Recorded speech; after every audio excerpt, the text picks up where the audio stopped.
Assalamualaikum warahmatullahi wabarakatuh. Perkenalkan, saya Nolanda Nisa Putri dengan NIM 2011213035, mahasiswa Prodi Ilmu Kesehatan Masyarakat, Fakultas Kesehatan Masyarakat, Universitas Andalas. Baiklah, pada kesempatan kali ini saya akan mensosialisasikan kepada salah satu anggota keluarga saya tentang penyakit demensia pada lansia.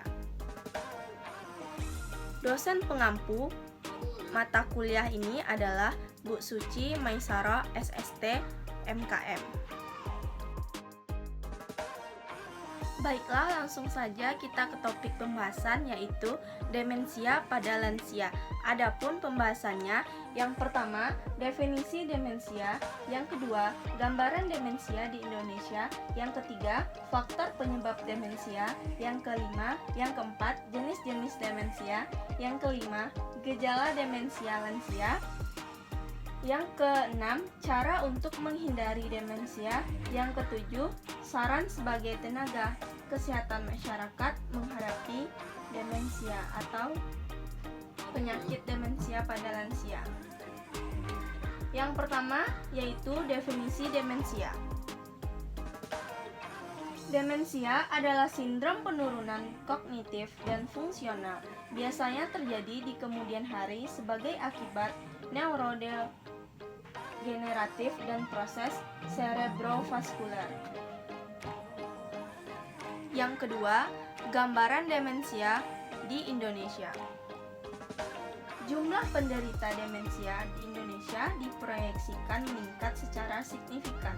Meskipun demikian, belum ada data valid yang menjelaskan mengenai prevalensi demensia.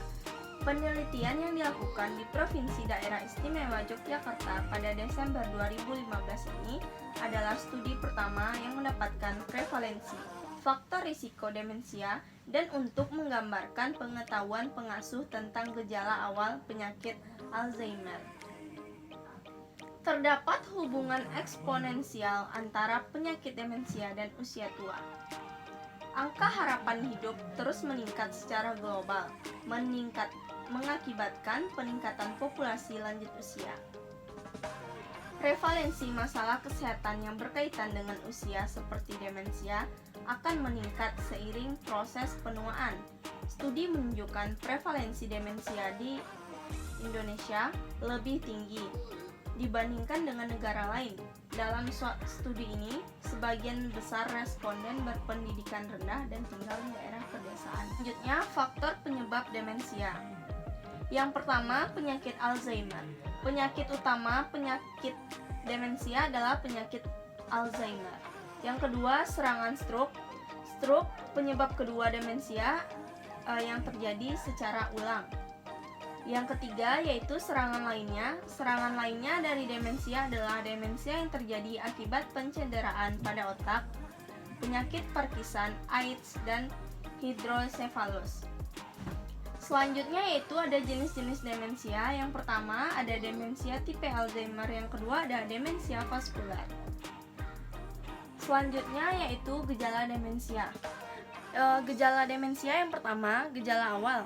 Gejala awal biasanya seperti kinerja mental menurun, mudah lupa, dan gagal dalam tugas. Contohnya demensia yang sering dialami lansia seperti lupa meletakkan barang, tersesat keluar rumah tanpa ditemani, emosi naik turun. Yang kedua, gejala lanjutan.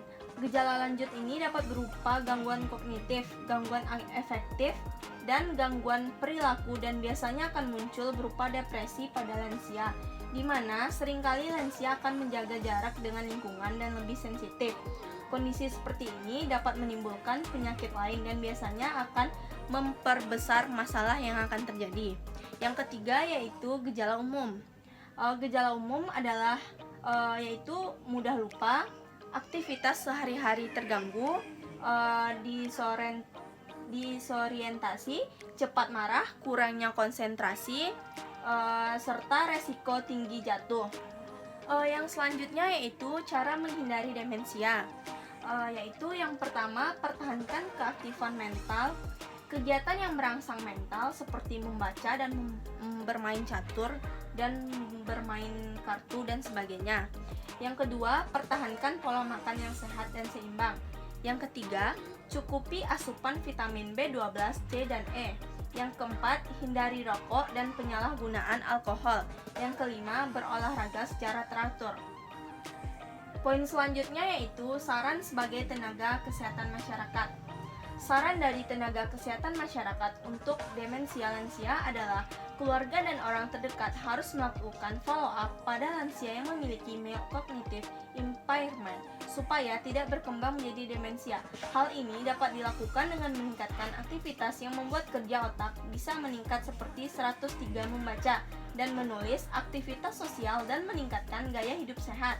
Dan selanjutnya, keluarga dan orang terdekat harus melakukan pemeriksaan pada saat lansia memiliki waktu luang sehingga hasil pemeriksaan lebih maksimal. Sekian penjelasan dari saya, semoga bermanfaat untuk kita semua. Saya meminta maaf apabila ada kesalahan kata pada penyampaian materi tadi. Saya akhiri dengan wabillahi taufik wal hidayah. Wassalamualaikum warahmatullahi wabarakatuh.